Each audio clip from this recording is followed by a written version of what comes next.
Hi, and welcome to CryptoBiography. I'm your host, Brandon Starr, and this is episode 70. It's going to be Connections Part 3, and I did enjoy writing this week, and I sort of leads up to a big moment that's going to happen in the next episode. So, let's see. So, if you have any comments or questions about this episode or previous episodes, cryptobiography@gmail.com, or hit us up on Facebook or Twitter.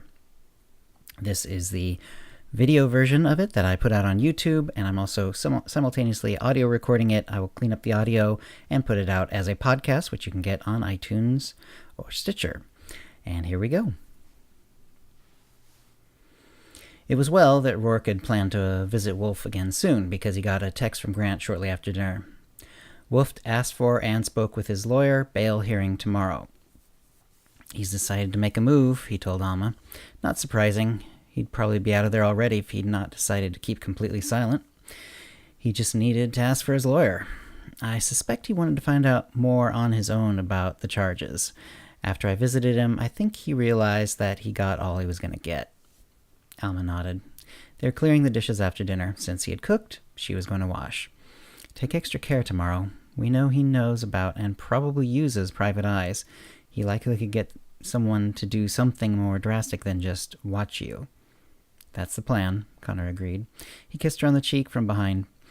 Going to do a bit more research, maybe call some people of my own to do some legwork. Okay, Alma said. Connor spent some hours on his computer, though the way he flipped through various sites indicated he wasn't having much luck. Eventually, he turned it off. He always turned his computer off, went away from it for a long period of time, and went to bed. The morning was clear and cool, but still mostly dark, and there was dew on the grass when Connor backed his car out of the garage. He drove in silence the entire way.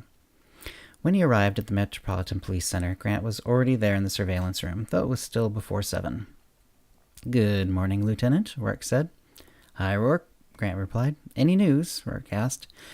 Nothing new. Bail hearing today. Even if it's put high, we expect he can make it. Rourke nodded. I suspect he will quietly pay the bail, and I think he will insist on a trial. Grant looked askance. That's pretty rare, and there's tons of evidence. Rourke looked back evenly at him. I have my reasons for thinking this, but let me bottom line it this way. For him, freedom is worth the price of a trial. And if he is made to pay for his crimes, he will make sure he reneges on that payment. Reneges? How? We will see. But let me assure you, Grant, Wolf will never see the inside of a prison. If you insist. But how long will we have to enforce this no-touch rule of yours? We can't just Hannibal Lecter him up forever. He hasn't even been convicted of anything. It won't be forever, Rourke assured him. In fact, I may be able to assure you after seeing him that he won't be a flight risk, at least not until after the trial. You ready to go in? Grant asked. Yes, Rourke said. Wolf looked up when Rourke opened the door. He was again chained to the chair, as Grant would have prepared him. Connor Rourke, Wolf said. Rourke nodded. You remember, he said. And you talk. You made an impression. Wolf had a very slight, impossible-to-place accent. Ready for a chat, then? Depending on the subject, yes. Rourke pulled a chair close to the bars and sat down.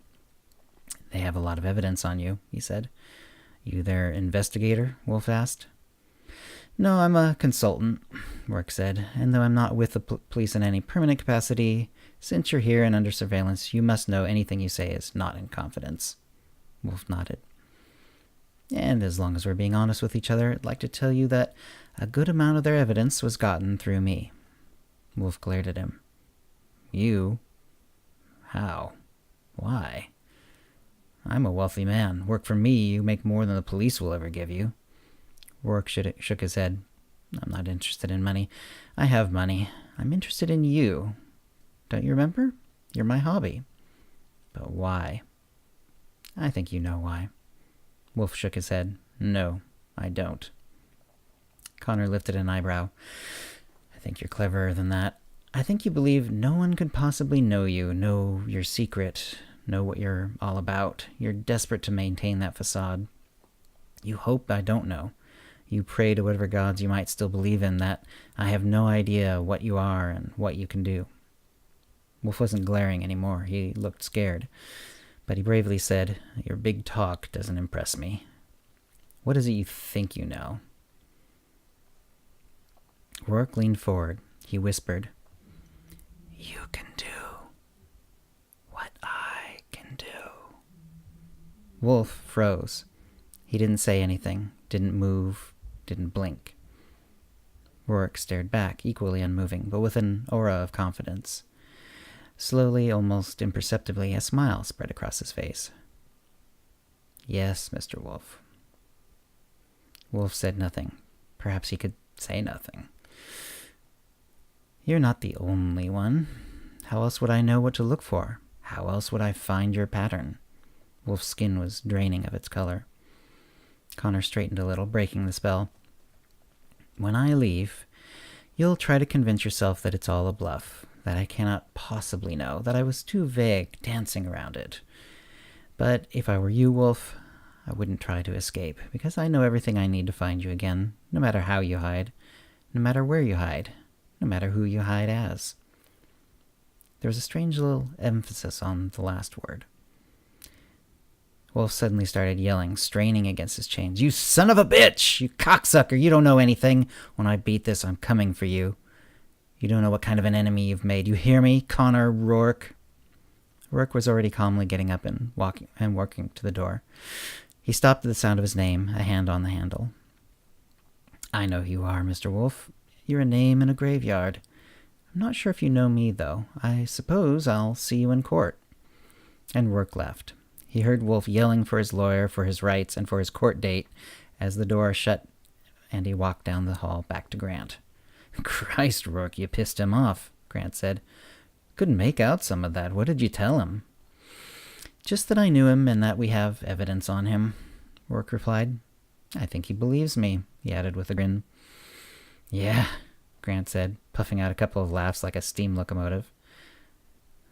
Later that day, Rourke was in a courtroom, watching Wolf's bail hearing. He was not denied bail, but it was set very high due, if the judge's proclamation was to be believed, mainly to the large number of crimes and the ability of the defendant to flee. Rourke seemed to be correct. Wolf was waiting for his day in court. Wolf made bail, but did not flee. Rourke was watching him closely, though Wolf probably could not know it. At the plea hearing, Wolf surprised everyone there except Rourke by pleading not guilty. Wolf's own lawyer seemed to be extremely unhappy with the situation, but also, apparently, had been instructed that this was the only plea Wolf would enter.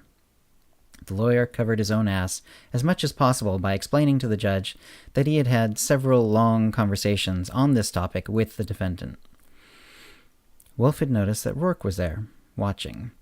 He did not make a show of it, but his eyes did scan the room and light briefly on Rourke at each hearing. The case came a couple of months later. Wolf, Rourke was sure, would still not flee. He'd also noticed several people trying to follow him, particularly when he was coming or going from the metro or from the court. Fortunately, he had dealt with that sort of interference before and lost them. Their home was safe. He had long learned how to go home different ways each time, and their home was owned under a corporate name, which it was in turn designed to be as anonymous as possible. Connor did not want to make a mistake that would make him and Alma move from the home they had loved so much for so long.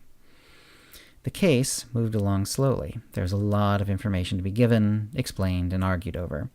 There were dozens of counts against Wolf. The prosecutor clearly believed in the throw enough mud and some of it will stick school of litigation.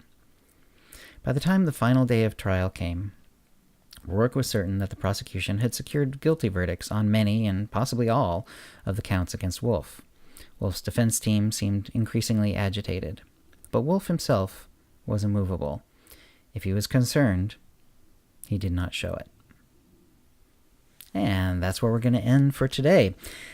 If you have comments or questions about this episode or previous episodes, again, cryptobiography@gmail.com, or hit us up on Twitter or Facebook.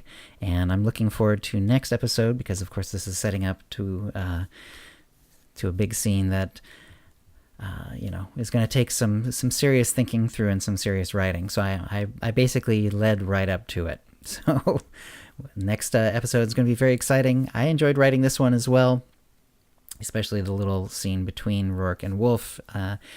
And I'm really excited to see what happens, over the next week of writing, and we'll see you next episode. Words and music, copyright 2018 CryptoBiography LLC, all rights reserved.